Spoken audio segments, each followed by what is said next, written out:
सदियों से आपने सुना होगा, हर आत्मा मोक्ष की अधिकारी नहीं होती। कुछ आत्माएं पिशाच बनती हैं और कुछ अपने ही ज्ञान की कैदी। ऐसी ही यह कथा है वरुचि और कर्णभूति की, जहां प्रेम अपराध बना और ज्ञान सबसे बड़ा शाप। सुंदरता ऐसा जाल बनी जिससे कई वीर मारे गए। इसकी शुरुआत हुई महान विद्वान वरुचि से। वरुचि अपने मृत्यु की ओर बढ़ रहे थे। एक घने जंगल से गुजरते हुए उन्हें एक पिशाच मिला जो अत्यंत उदास था। वरुचि ने पूछा, तुम इतने उदास क्यों हो? पिशाच बोला, मैं इस योनि में न जाने कितने वर्षों से भटक रहा हूँ, पर मुझे अब तक मुक्ति नहीं मिली। पर हे तेजस्वी पुरुष, आप कौन हैं और कहाँ जा रहे हैं? वरुचि ने कहा, पिशाच राज, आज मेरे जीवन का अंतिम दिन है। मैं तुम्हें अपनी कहानी सुनाता हूँ, अब ध्यान से सुनो। मैं पाटलिपुत्र में एक प्रसिद्ध विद्वान था। एक दिन इंद्र की सवारी निकली जिसे देखने में गया। तभी मेरी दृष्टि एक अत्यंत सुंदर कन्या पर पड़ी। उसके नयन मानो कामदेव के बाण हों। उसे देखते ही मैं उसके प्रेम में पड़ गया। घर लौटकर मैं उसी की याद में सो गया। तभी स्वप्न की देवी प्रकट हुई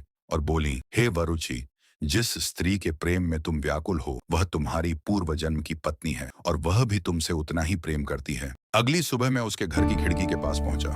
मैंने प्रेम पत्र लिखा और पास के वृक्ष पर रहने वाली गिलहरी से विनती की कि वह यह पत्र सुंदर कन्या उपकोषा तक पहुंचा दे। गिलहरी पत्र लेकर खिड़की से उपकोषा तक पहुंच गई। पत्र पाकर उपकोषा बाहर आई। उसकी आंखें गवाही दे रही थीं कि वह भी मुझसे प्रेम करती है। लेकिन मैंने चोरी छिपे प्रेम पाने के बजाय उसके माता पिता से मिलने का निर्णय किया और उसकी मां को सब स्पष्ट बता दिया। मैं प्रसिद्ध विद्वान था, इसलिए वे विवाह के लिए सहज तैयार हो गए और हमारा विवाह हुआ। कुछ समय सब सुखपूर्वक चला, पर तुम तो जानते हो, मनुष्य अधिक दिनों तक सुखी नहीं रहता। एक दिन मेरे गुरु के आश्रम में एक बालक विद्यालय आया। वह मूर्ख था और सब उसका मजाक उड़ाते थे। इस अपमान से दुखी होकर उसने वर्षों तक भगवान शिव की कठोर तपस्या की। महादेव प्रसन्न हुए और उसे परम ज्ञान का वरदान दिया। लौटकर उसने मुझे चुनौती दी और मैं ही नहीं, सभी ज्ञानी उससे हार गए। यह पराजय मेरे हृदय को चीर गई। मैंने धन की देखरेख व्यापारी धर्मदत्त को सौंप दी और अधिक ज्ञान की खोज में पत्नी को छोड़ कैलाश की ओर चला गया। मेरी पत्नी उपकोषा अत्यंत सुंदर थी। वह प्रतिदिन संध्या को नदी में स्नान करने जाती थी। एक दिन नगर के 3 शक्तिशाली पुरुषों, कोतवाल, मंत्री का पुत्र और व्यापारी धर्मदत्त की नजर उस पर पड़ी। तीनों मोहित हो गए। एक दिन जब उपकोषा शाम को स्नान करके घर लौट रही थी तो कोतवाल ने उसे रास्ते में पकड़ लिया। उपकोषा ने देखा कि उसकी मर्यादा संकट में है तो उसने कहा, प्राण प्रिय, जिस प्रकार आप मुझे पाने के लिए तड़प रहे हैं वैसे ही मैं भी आपसे मिलने को व्याकुल हूं, पर यदि यहां कुछ हुआ तो लोग हमें देख लेंगे। इससे आपकी और मेरी दोनों की इज्जत खत्म हो जाएगी। इसलिए आगामी वसंतोत्सव की रात्रि में जब पूरा नगर उत्सव में मग्न होगा, आप मेरे घर आ जाइए, तब कोई हमें देख नहीं पाएगा। कोतवाल उसकी बातों में आ गया और उसे छोड़कर चला गया। थोड़ा आगे बढ़ने पर मंत्री के पुत्र ने उसका रास्ता रोक लिया। उपकोषा ने वही युक्ति अपनाई और उसे उसी रात के दूसरे पहर आने का वचन दे दिया। कुछ ही दूरी पर अंधकार से व्यापारी धर्मदत्त प्रकट हुआ। भयभीत उपकोषा ने उसे भी तीसरे पहर मिलने का आश्वासन दे दिया। इस प्रकार वह किसी तरह सुरक्षित अपने घर पहुंच सकी। घर पहुंचते ही वह भीतर से टूट चुकी थी। उसे लगा कि ऐसे अपमानपूर्ण जीवन से तो मृत्यु ही अच्छा है। वह फूट फूट कर रोने लगी। तभी आकाश मार्ग से कामदेव जा रहे थे। जब उन्होंने सुंदर उपकोषा को इस प्रकार विलाप करते देखा तो वे उसके समीप आए और बोले, हे उपकोषा, ऐसी कौन सी विपत्ति आ पड़ी है कि तुम इतने करुण स्वर में रो रही हो? उपकोषा ने कहा, हे प्रभु, मैं प्रतिदिन संध्या स्नान के लिए जाती थी, किंतु आज नगर के 3 शक्तिशाली पुरुषों की दृष्टि मुझ पर पड़ गई। उन्होंने मुझे पाने का प्रयास किया। उनसे बचने के लिए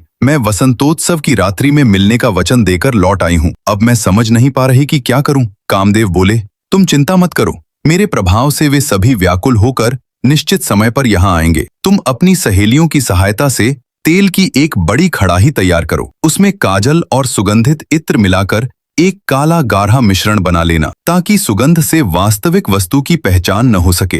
फिर 4 छोटे छोटे कपड़े उस मिश्रण में भिगोकर रख देना और एक बड़ा मजबूत संदूक बनवाकर रख लेना। आगे की काम मैं स्वयं करूंगा। जब वसंतोत्सव का दिन आया तो कामदेव उपकोषा की सहायता के लिए एक अत्यंत सुंदर कन्या के रूप में आए। पूरा नगर आनंद में डूबा हुआ था। पहले पहर कोतवाल आया। उस स्त्री ने अपनी सहेलियों के साथ स्नान के बहाने उसे एक अंधेरे कमरे में ले जाकर उसके वस्त्र और आभूषण उतरवा दिए और उसके शरीर पर काजल और तेल का लेप करने लगी। जब दूसरा पहर आया तो मंत्री का बेटा आ पहुंचा। स्त्री ने कहा, यदि मंत्री का बेटा आपको देख लेगा तो हम सभी पकड़े जाएंगे, इसलिए संदूक के अंदर छिप जाओ। फिर स्त्री और उसकी सहेलियां मंत्री के बेटे को भी स्नान के बहाने उसी कमरे में ले आईं। उसे भी काजल और तेल लगाया गया। उसका शरीर भयानक काला हो गया, पर सुगंध के कारण कुछ पता नहीं चला। तभी तीसरे पहर व्यापारी धर्मदत्त आया और मंत्री के बेटे को भयभीत करके उसी संदूक में बंद कर दिया गया। व्यापारी धर्मदत्त से उपकोषा ने अपने पति का धन मांगा। वह फिर वही नीच शर्त दोहराने लगा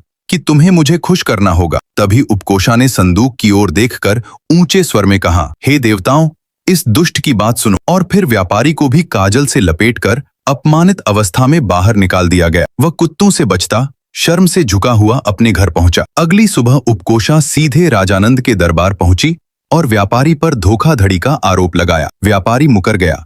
तब उपकोषा ने कहा, मेरे घर के देवता इस धन के साक्षी हैं कि मेरे पति ने यह धन जाने से पहले धर्मदत्त को दिया था, और जब मैं उससे अपना धन मांगने लगी तो इसने मुझसे नीचता करने का प्रयास किया। इसके बाद वह संदूक दरबार में लाया गया जिसमें कोतवाल और मंत्री का बेटा बंद थे। उपकोषा ने संदूक के पास जाकर कहा, तो बताओ हे देवताओं, क्या मेरे पति ने धर्मदत्त के पास धन जमा किया था? यदि सत्य नहीं बोलोगे तो मैं संदूक खोल दूंगी। डर के मारे अंदर से दोनों की आवाज एक साथ आई। ये सत्य है कि व्यापारी के पास वरुचि ने धन जमा किया था। संदूक के भीतर से आती आवाज सुनकर व्यापारी डर गया कि कहीं रात की घटना भी प्रकट न हो जाए, इसलिए उसने धन स्वीकार कर लिया। राजा को भी बड़ा आश्चर्य हुआ कि ऐसे कौन से देवता हैं जिन्हें संदूक में बंद रखा गया है। जब संदूक खोला गया तो काजल से सने हुए कोतवाल और मंत्री का बेटा बाहर निकले। दोनों ने केवल छोटे वस्त्र पहन रखे थे और उनका पूरा शरीर काजल से काला था। पूरा दरबार उन पर हंसने लगा। राजा नंद ने तीनों दोषियों को देश से निकाल दिया और उनकी संपत्ति छीन ली। उपकोषा को सम्मान देते हुए राजा ने कहा, आज से तुम मेरी बहन हो। राजा ने उपकोषा को बहुत सा धन देकर विदा किया।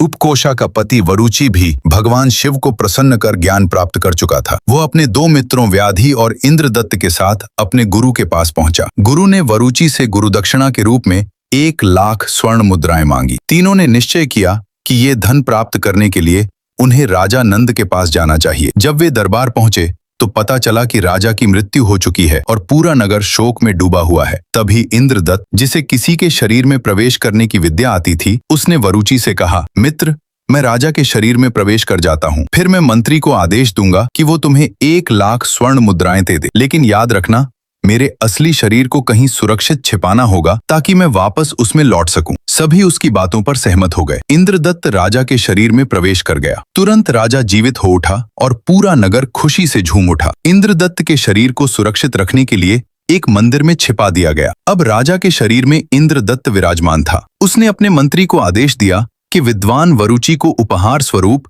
1,00,000 स्वर्ण मुद्राएं दी जाएं। मंत्री अत्यंत बुद्धिमान था। उसे संदेह हो गया कि राजा के शरीर में किसी और का वास है, लेकिन राजा का पुत्र अभी छोटा था और राज्य शत्रुओं से घिरा हुआ था। इसलिए उसने निश्चय किया कि फिलहाल जो भी राजा के शरीर में है उसी को राजा बने रहने देना होगा। मंत्री ने सभी सैनिकों को आदेश दिया कि नगर में जितने भी मृत शरीर हों उन्हें तुरंत जला दिया जाए। व्याड़ी इंद्रदत्त के शरीर को एक मंदिर में लेकर छिपा था। उसे ढूंढकर अन्य शवों के साथ जला दिया गया। व्याड़ी रोता हुआ राजा के पास पहुंचा और बोला, महाराज, मंत्री के सैनिकों ने एक साधु का शरीर जला दिया है। वो साधु मंदिर में तपस्या में लीन था, लेकिन उसके शरीर को मृत घोषित कर जला दिया गया। ये सुनकर राजा के शरीर में फंसा हुआ इंद्रदत्त अत्यंत क्रोधित और दुखी हो गया। उसे ये भी समझ आ गया कि अब वो हमेशा के लिए राजा के शरीर में फंस चुका है। राजा ने तुरंत आदेश दिया कि मंत्री सट्टाल को उसके 100 बेटों सहित काल कोठरी में डाल दिया जाए। उन्हें खाने के लिए केवल 1 कटोरी जौ का आटा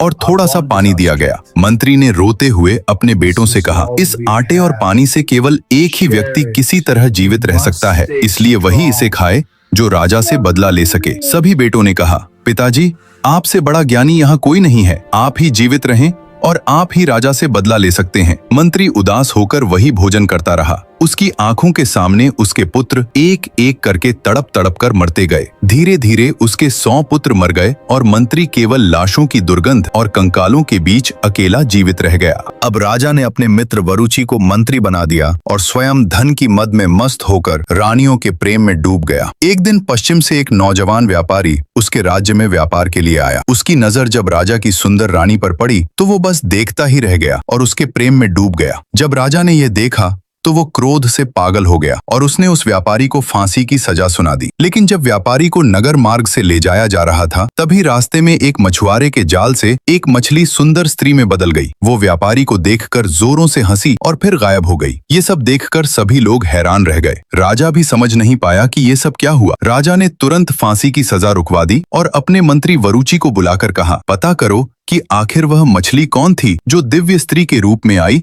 हंसकर चली गई। वरुचि उदास होकर अपने घर लौट आया। उसकी पत्नी ने पूछा, स्वामी आप इतने उदास क्यों हैं? वरुचि ने उसे सारी बात बता दी कि कैसे एक मछली स्त्री के रूप में आई व्यापारी पर हंसी और फिर अदृश्य हो गई और राजा ने मुझे यह पता लगाने का आदेश दिया है कि वह कौन थी। पत्नी बोली, आप चिंता मत कीजिए, मैं बताती हूँ। इतना कहकर उसने अपने हाथ में पहनी हुई एक अंगूठी निकाली और बोली, यह अंगूठी मेरे पिता ने मुझे दी थी। मेरी माँ अत्यंत सुंदर थीं और उनका जन्म एक मछुआरे के घर हुआ था, इसलिए वे समुद्र में मछलियाँ पकड़ने जाया करती थीं। एक दिन समुद्र देव के पुत्र की दृष्टि उन पर पड़ी। वे उन पर मोहित हो गए और एक नौजवान युवक का रूप धारण कर मेरी माँ के घर काम करने लगे। धीरे धीरे दोनों में प्रेम हो गया और उसी प्रेम से मेरा जन्म हुआ। एक दिन जब वे वापस समुद्र में जाने लगे तो उन्होंने मुझे यह अंगूठी दी और कहा, जब भी तुम्हें मेरी याद आए इस अंगूठी को हाथ में लेकर मुझे पुकारना। इतना कहकर उसने अंगूठी को हाथ में लिया और अपने पिता का स्मरण किया। उसी क्षण उसके पिता प्रकट हो गए। वरुचि की पत्नी ने कहा, पिताजी मैं ये जानना चाहती हूँ कि हाल ही में एक ऐसी घटना घटी है जिसमें एक मछली मृत्युदंड पाए व्यक्ति पर हंसी और फिर गायब हो गई। तब देव बोले, पुत्री वह मछली एक पवित्र आत्मा थी, वह राजा की मूर्खता पर हंसी थी। वरुचि ने पूछा, राजा की मूर्खता कैसे हो सकती है? उसने तो एक व्यापारी को फांसी की सजा सुनाई थी जो उचित भी थी। तब देव बोले, सुनो पुत्र, यदि तुम इस रहस्य को जानना चाहते हो तो आज आधी रात को नगर के बाहर बने शमशान में एक बेर के पेड़ पर जाकर छिपकर रहना। तब तुम्हें सब पता चल जाएगा कि आखिर वह मछली कौन थी और उसने हंसकर ऐसा क्यों किया।